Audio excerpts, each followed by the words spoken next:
This is LSAT PrepTest 131, Section 4, Passage 2. It's about why law schools should teach more statutory law. It's a pretty low difficulty passage, but even low difficulty passages can have their own traps, because students overthink them when they expect a twist that never comes. Now, this is a straightforward opinion passage. The author thinks law schools focus too much on case analysis and not enough on statutes. That's it. There are no competing views, no mystery or dilemma about where the author stands. You're going to know their position by the end of the first sentence. Now, the most important paragraph here is paragraph 4. Everything before it moves in one direction. Paragraph 4 is the only place where the author even acknowledges another side. And what they do with that objection is the thing the test will come after the hardest. Now, paragraph 1 is the setup. Law schools teach students to dig through old court decisions and match them to new situations. The author says that gives students a distorted picture of what actual legal practice looks like. Now, you don't have to slow down here at all. The opinion is wide open from the jump.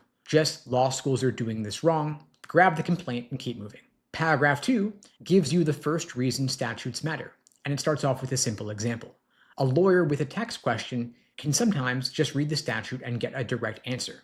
But that example is bait. The real point comes at the end of the paragraph. The author says statutes aren't always that clear. Sometimes they are genuinely hard to interpret, and that's why students need to learn how to work through them. So the paragraph actually flips things around. It starts off by making statutes sound easy, then it pulls out the rug and says, no, they're hard, and that's why you need training. If you only remember the tax example, you've grabbed the wrong piece here. Now, paragraph 3 is the second reason with a different skill this time. Paragraph 2 was about interpretation. Paragraph 3 is about synthesis. The author says case-based teaching trains you to zoom in. You get really good at pulling apart one case, but you never learn how to zoom out and see how a bunch of laws in the same area connect to each other. Studying statutes would build that skill.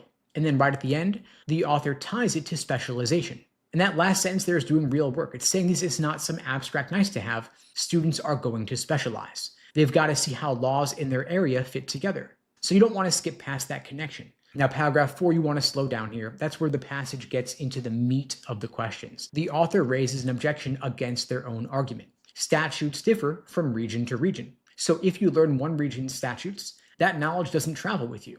And here's the part that trips people up. The author agrees. They say there is some truth to that. And so if you're reading fast, it feels like the author is backing down, but they're not. The author splits the objection in two. They say, yes, the specific knowledge won't transfer, but the skills you build while learning those statutes absolutely will. So knowledge versus skills. Objection only works if you think learning statutes is about memorizing rules. The author says, no, it's about building a transferable ability. And once you see that split, the objection falls apart. And the author's position is exactly as strong at the end as it was at the beginning. Now, the key move here is that concession, then rejection in paragraph 4. The author lets the objection in the front door and then shows it out the back. The hardest questions in this passage are going to test whether you understood that the concession doesn't actually cost the author anything.